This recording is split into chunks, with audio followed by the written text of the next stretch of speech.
pumayag naman initially. Tama Kaya po. lang biglang pumutok. Kaya nagkaroon ng fiasco tinatawag. Well, yun, again, using an informed decision-making tool is always a must.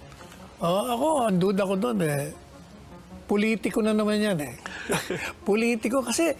So, ang gobyerno palagi, you use an informed decision-making process.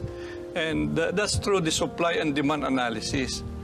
Base sa historical data, base doon sa improvements sa productivity over time. So, i-factor in mo lahat yan.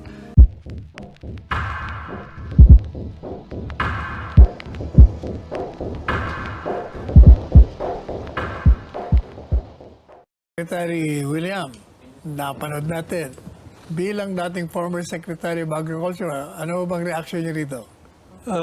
Secretary Sal, ito ang aking analysis kung paano dumating dito sa presyo na 700 per kilo itong sibuyas. Educate us, please. Yeah, kasi I was monitoring the whole thing. All right. I've been very silent all these last 6 months, but always trying to analyze what's happening in the sector of agriculture. All right. So, alam ninyo, in agriculture, you have to really agree for the immediate to the medium term, ano yung goal mo? Habang pinupunuan mo yung local production. Kasi in general terms muna, we are a food importing country. Okay. Meaning we produce to some degree the level of production in onion particularly, but we only produce about 80 to 90%. In other words, may deficiency. May So we have deficiency to ng import. 20%. So yun ang sinasabi ko. While the long-term goal is food self-sufficiency, which has been, I understand, is the long-term goal of this present administration, which I also support, you know. But for the immediate to medium term, dapat ensuring food security is the goal. Okay. And what is the meaning of that or implication of ensuring food security? You prop up or boost local food production as much as you could so that you can even go near the self-sufficiency level. Why not? But malaki pa yung deficiency. Alright. In this particular instance, nung nandun pa kami sa DA, nung 2019, 80% nga ang sufficiency level sa sa Sibuyas. Ngayon, gumawa kami ng paraan na iakyat po natin ng 90%. May 10%. So, mayroon pa rin 10% at alam ng DA ito. So, ang aking tinutukoy ay dapat palagi you have to apply and do what I call supply and demand analysis. Okay. Para sa ganon, kung talagang based on historical data and other factors, present factors, makikita mo naman talaga doon na yung deficiency level. Is it 10%? Is it 12%? 15%? Okay. And they were doing that starting in August. Pero nangibabaw na maraming nagsasuggest na huwag kayong mag-import. Again, implying na there is a goal of government na food self-sufficiency. Pero you cannot turn this overnight, Secretary Sal. A growing season of onion is 3 to 3.5 months. And it will take time before you can really produce 100% of your requirement in the country. So, ang impact nung decision na yan na hindi nag-import ng 10%, much more white onion in August, ito na, mayroon cascading impacts until it reaches, it's now reaching 700 pesos per kilo. So had they imported that 10% sa white onion, dumating sana nung later part ng October, and that would serve the very purpose of the November, December demand, which is really high demand sa ating if you compare other months of the year, ito talaga yung very high demand during last quarter of the year. Samantala, ibig kong sabihin, Secretary William, kaya hindi tayo nag-import dahil itong administrasyon, or for that matter, kung sino man ang in charge sa agriculture, pinakinggan yung mga kumontra. Halos ganun nga nangyari na may nagsasabi, huwag kayong mag-import. Again, as the leaders in the department has to be guided always that, of course, the first priority is to help our farmers boost their productivity levels. At the same time, looking at ano pa yung dapat gawin para ma-ensure mo yung kapakanan ng karamihan, the consuming public also. So, yun ang balancing act na gagawin mo dyan sa DA. Nangyari nga, mayroon naman deficiency pa. So you have to, where do you source that if you don't import? So mali yung sinasabi na the reason why we did not import ng onions dahil dun sa sugar fiasco. Again, it has some similarities, Secretary Sal.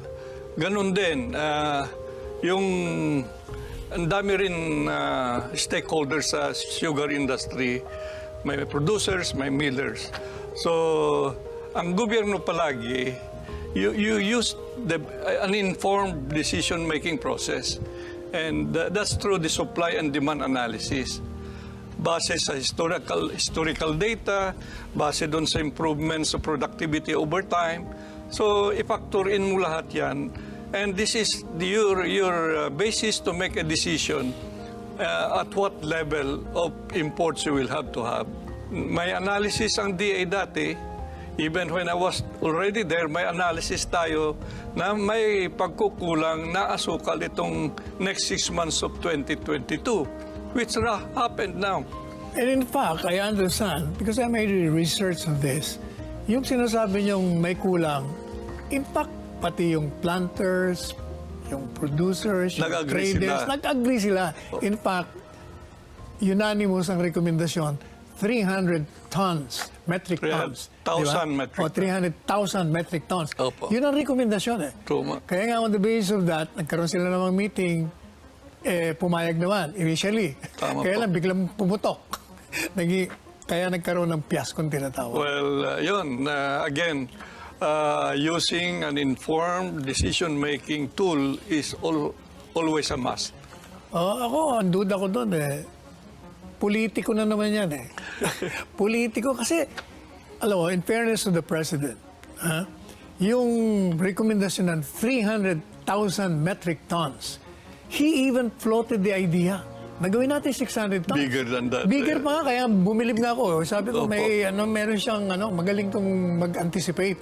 Kaya lang sabi nga ni Mr. Sirapika, Mr. President, okay na ako 300. O kaya lang, somewhere between that meeting and another event, meron isang politikong, alam mo na, ayun, nakinig na naman sila. Yun na naman, nangyari na naman. Opo, ganun palagi.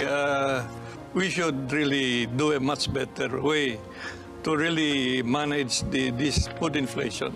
Tungkol naman ako sa mga presyong ito, is it true also na may mga manipulation din, yung mga traders daw. Palaging, they're blaming always the traders. Nandyan na, because nagsamantala na yung traders. Nung alam nila, hindi na pinayagan ng gobyerno yung importation. So, ang dami na. They made it very complex environment. So, even smuggling came into the picture. So, nakita ang dami ng smuggled onions. Kasi walang regular na approved na import clearances. You mentioned about smuggling. Ito ba hindi natin nasira o na-stop ito? Hindi pa po kasi dami pang loopholes ang batas. So we need to strengthen the anti-smuggling law. And even they were, dun sa anti-smuggling law Secretary Sal, ang pinaka-ahensya na pwede lang maghabla ay ang Bureau of Customs. Ang DA ay kasama sa monitoring and evaluation, pero wala silang police power. So always you have to do it in tandem with BOC. Eh kung hindi ka binigyan ng papeles, yung parating Hindi malalaman. hindi na malalaman ng DA. Meron kayong, I read something about your article sa Manila Times. Opo. At meron kayong binabanggit na 7 major themes. Can you Okay. elaborate on this? We go through global developments. Okay. And one of the organization looking at or doing foresight analysis in agriculture and food is the Grow Intelligence. So they have defined 7 themes, or I would call it, these are areas, watch list areas, na tututukan natin at gawan natin ng paraan na dapat hindi ito mangyari. Kasi these are the headwinds that are impacting into agriculture and food in the country. So they are saying globally 7 of the 7 themes include, number 1, all things relating to food inflation. Okay. So which is happening dito sa Pilipinas now. Pangalawa po yung rising Chinese imports.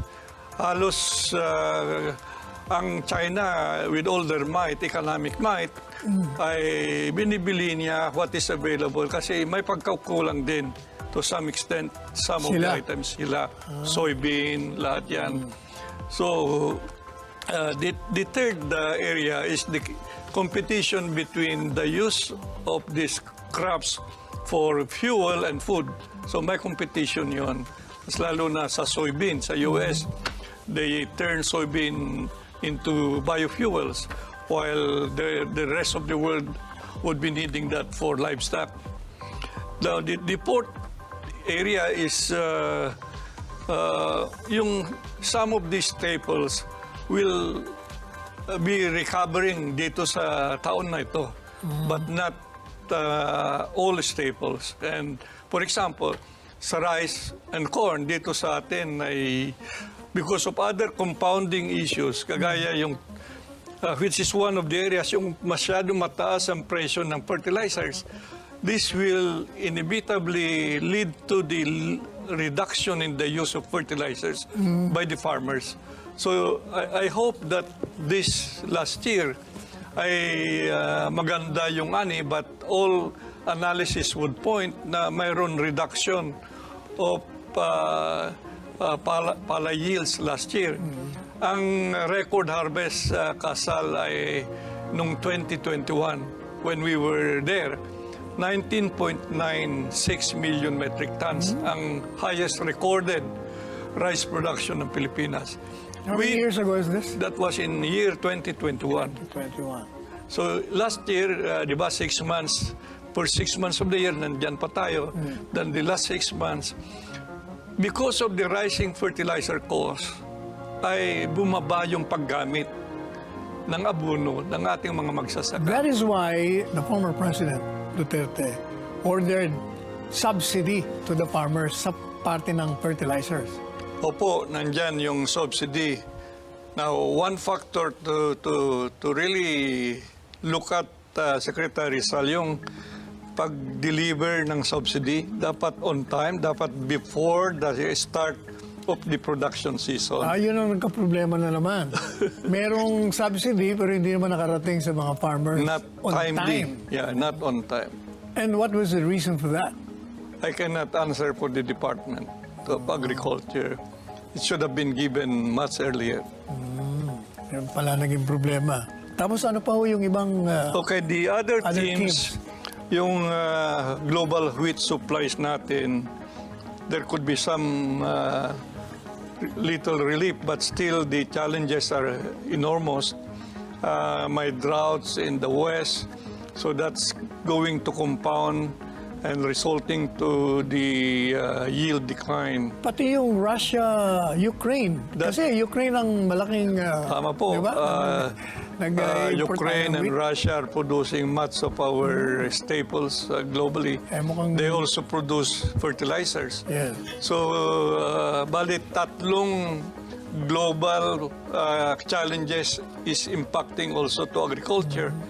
Ito, COVID-19 to some extent disrupting food supply chain, and the COVID and climate crisis, which is now wreaking havoc globally. And the third one is this conflict in Ukraine.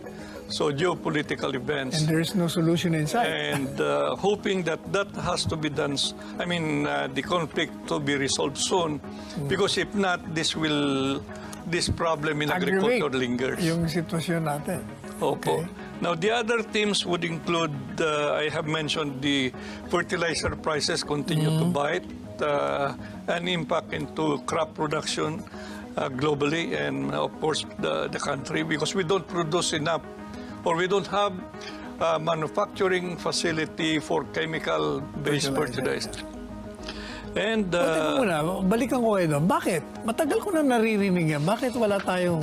Well, karamihan po yung fertilizer na manufacture sa ibang countries ay oil-based. Yung byproduct ng oil. Yun po ang ginagawang fertilizer. Wala tayo masyado. Apart from that, wala bang ibang ways by which we can manufacture? There are other types of fertilizer. Like? That's why sinasabi ko, when I was there, we institutionalized yung balanced fertilization strategy sa Pilipinas. Anong ibig sabihin? What is that? Chemical fertilizer is one source. Yun ang naririnig ko, yung chemical fertilizer. We have been dependent solely on that all this time.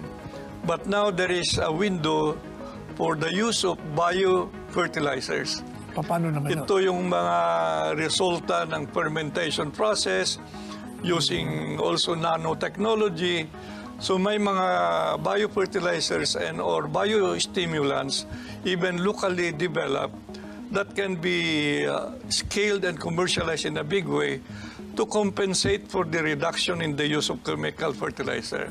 At ang pangatlong source po yung organic fertilizer. Organic. Yung composting, lahat yan, any biomass that can be turned fertilizer, dapat talaga ibalik sa kalupaan.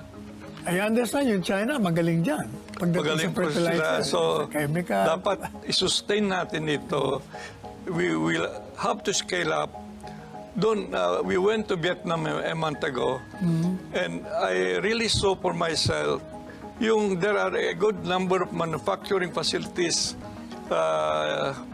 formulating organic fertilizers. Pwede natin kopyahin. Dapat marami na tayong encourage the private sector to get engaged and invest in the biofertilizers, in organic fertilizers, formulation and manufacturing.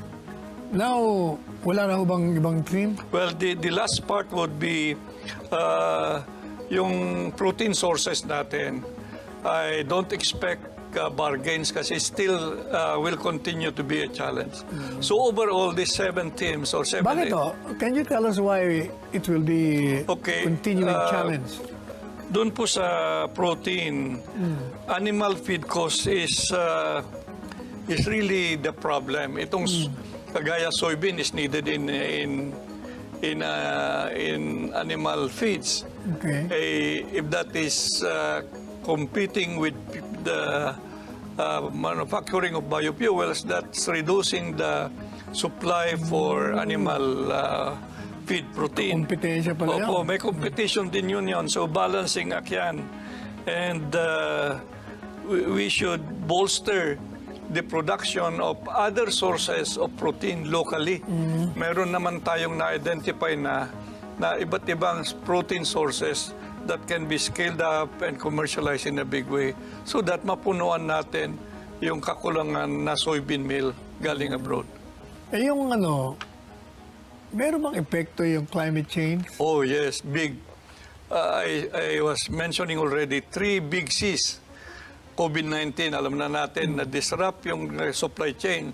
That's why tumataas din yung mga presyo ng agricultural inputs. Dito sa climate change, ay talagang this has been a continuing phenomenon. And increasingly, nakikita ninyo yung epekto ng climate change. There are areas na dati-dati walang typhoon, ngayon may typhoon na, Mindanao for one. And you will see that one of the most vulnerable countries in the world in regard to these extreme weather events is Philippines. So Yun nga. climate change, we have to the line to be part of the solution. Kahit maliit tayo na bansa na we are not contributing much to the greenhouse gas emissions, but still we need to start building up our mitigation and adaptation implementation measures. Ngayon, ito ang aking itatanong sa inyo. Ang karanasan nyo bilang Secretary of Agriculture, hindi matatawanan. Kasi 2 beses na kayo naging Secretary of Agriculture. Hindi ko maintindihan ba't di kayo kinuha. Anyway, assuming kung kayo ay nakaupo o nakabalik, sana mangyari. Ano sa tingin nyo ang unang gagawin nyo upang magkaroon ng katugunan yung pangkasalukuyang sulit? Secretary Sal, before I answer that, let me put a bottom line here on all these big challenges. Okay. And relating it to what is happening in the Department of Agriculture. Alright. The President, being the Secretary of Agriculture, has done his responsibility to project ano yung directions, Okay. ano yung goals. Alright. Ang aking tinitingnan yung second chair na dapat mag-translate itong goals na and policy directions ng Presidente, yun ay one thing. So, President BBM is doing his best. But we want to see a translation of those policy pronouncements, those policy directions into something operational action plans that can be guide for the implementing agencies and the like.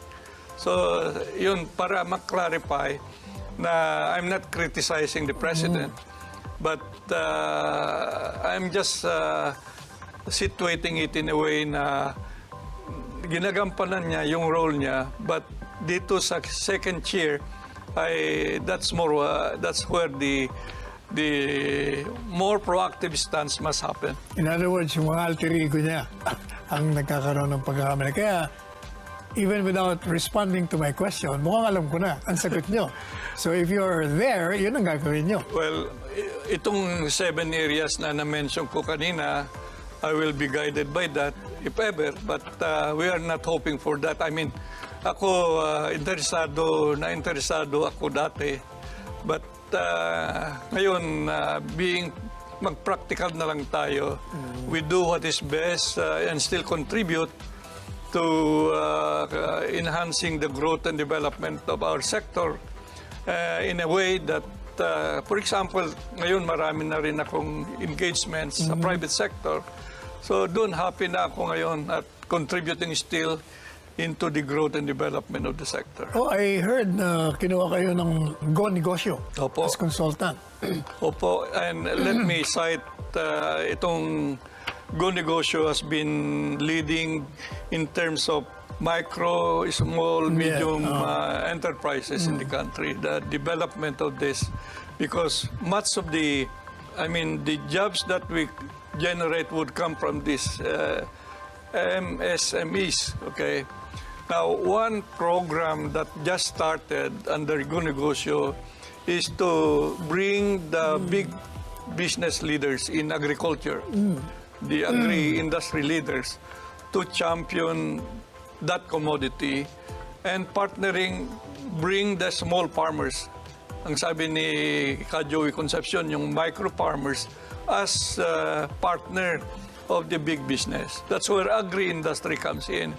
Manufacturing, the manufacturing sector in the country is highly dependent with your raw materials in agriculture. Now, Sec William, meron akong tinanong tungkol dyan sa lack of production sa sugar, yung mga tubo.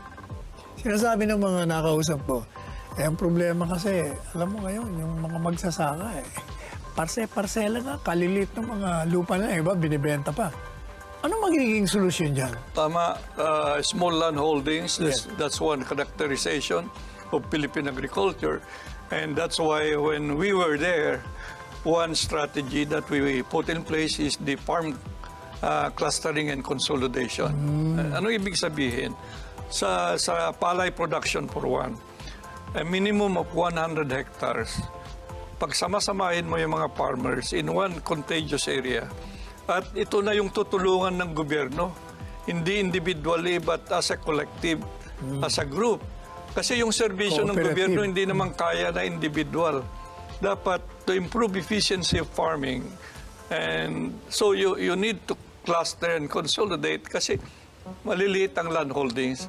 Otherwise, another solution, Secretary Sal, yung legislate a much higher land holding level or Increase. limit. Kasi nga, kakaliit. Oo, kalit ngayon yung agrarian reform law, 5 hectares. Alam mo, with the number of children, wala nang 5 hectares. Oo nga, Oo. sa dami. So average-wise, 1.5 hectares, kaliliit. There's no economies of scale. Now, Sec William, meron akong huling tanong sa iyo. Alam natin, si Presidente assume the position of Secretary of Agriculture. Sa tingin niyo ba, panahon na talagang magbigay niya ng pangalan at ilagay niya na? Kasi sa tingin ko, wala naman siyang panahon na.